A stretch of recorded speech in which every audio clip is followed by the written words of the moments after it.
اصالہ ثواب کی مجلس ہے، ایک تحفہ دیتا آپ لوگوں کو چلوں، بالخصوص جوانوں کو، البتہ یہ تحفہ سب کے لیے ہے۔ اور سنیں کہ کچھ نیکیاں اور کچھ ایسے عمل دنیا میں ہیں جن کے ذریعے سے زندگی بھی آسان ہو جاتی ہے، موت بھی آسان ہو جاتی ہے، اور آخرت اور پل صراط بھی آسان ہو جاتا ہے۔ 1332 ہجری کا واقعہ، نجف اشرف عراق کا یہ واقعہ ہے، اور عراق میں بھی نجف اشرف جہاں مولائے متقیان کا روضہ ہے، وہ کل بھی باب مدینۃ العلم تھا اور آج بھی ہے۔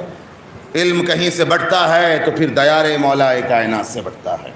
1332 ہجری میں ایک عالم دین تھے نجف اشرف میں، جو ایک پائے تخت کے عالم تھے اور ایک بلند مقام رکھتے تھے، خواب میں جن کا نام تاریخ میں لکھا گیا شیخ، سنیں غور سے سنیں، ایک تحفہ ہے اس اصالہ ثواب کی مجلس کے لیے، شیخ جواد العرب، ان کا نام کتابوں میں لکھا ہے۔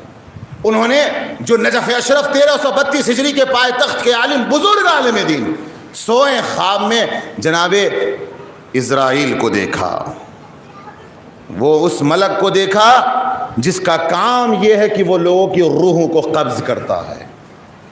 سلام اداب ہوا، خواب میں اسرائیل کو دیکھ رہے ہیں، اللہ کے فرشتے کو دیکھ رہے ہیں، اور خواب میں جناب اسرائیل کو دیکھنے کے بعد، جاوید بھائی سنیں، اسرائیل کو ملک کو دیکھنے کے بعد ایک مرتبہ جب سلام اداب ہو چکا تو پوچھا کہاں سے آ رہے ہو؟ آغائے شیخ جواد العرب پوچھ رہے ہیں آغا اسرائیل سے، اس فرشتے سے جو انسان کی روحوں کو قبض کرتا ہے۔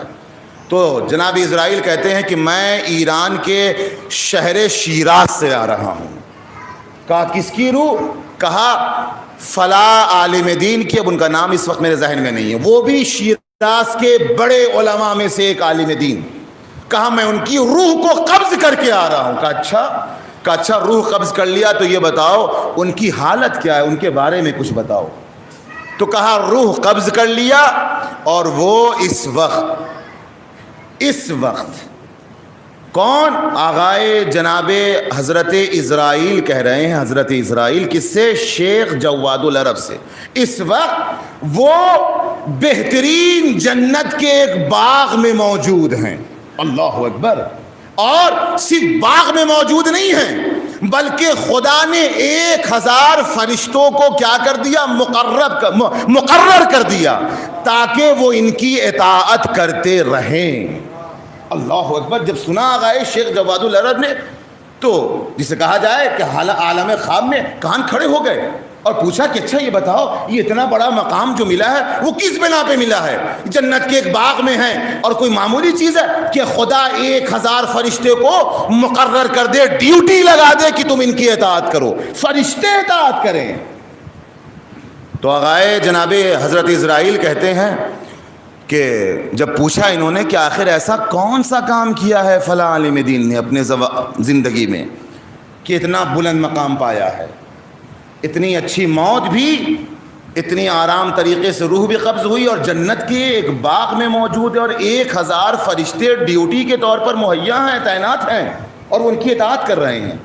تو جناب حضرت اسرائیل کہتے ہیں کہ نام لے کر فلاں عالم دین کا جو شیراز میں جن کی روح کو قبض کیا، کہا اس عالم دین کی زندگی کا دستور یہ تھا کہ جب سے اس نے ہوش سنبھالا ہے اور جب تک زندہ رہا آج تک اس نے کبھی زیارت عاشورہ کو ترک نہیں کیا ہے۔